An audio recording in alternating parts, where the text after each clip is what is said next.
Well, there was a big vote from D.C. Council today. The group passed a bill that would decriminalize small amounts of marijuana in the district. D.C. Bureau Chief Sam Ford is live with what the bill still needs to become law. Sam?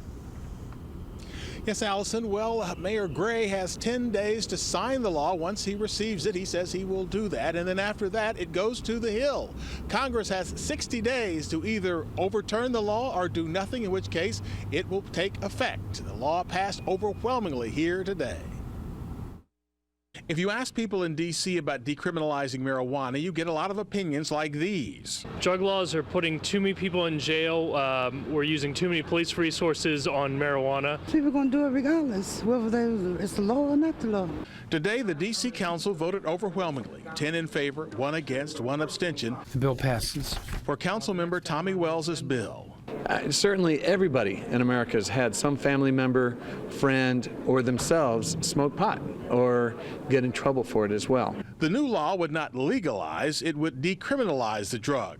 So a $25 fine for possession of an ounce or less, though police would still confiscate the weed, and they would still arrest people for smoking it in public or selling it. Though Wells says the law will have the biggest impact on African Americans in D.C., who are 9 out of 10 people arrested for pot, the only council member to vote against it, Yvette Alexander, says it will have little effect on her predominantly black Ward 7. Guys smoking a joint on the corner, they're still going to jail with this legislation. She calls the law unfair. If you were to sell me an ounce of marijuana, you would go to jail and I would get a $25 ticket for having it in my possession. Does that make sense? Sense or not, the council passed the law, which Mayor Gray made known he will sign. And what about the conflicts with that law and federal law? The council defeated an amendment that would have prohibited employers from testing people for drugs or prohibiting employers from firing people who tested positive for drugs.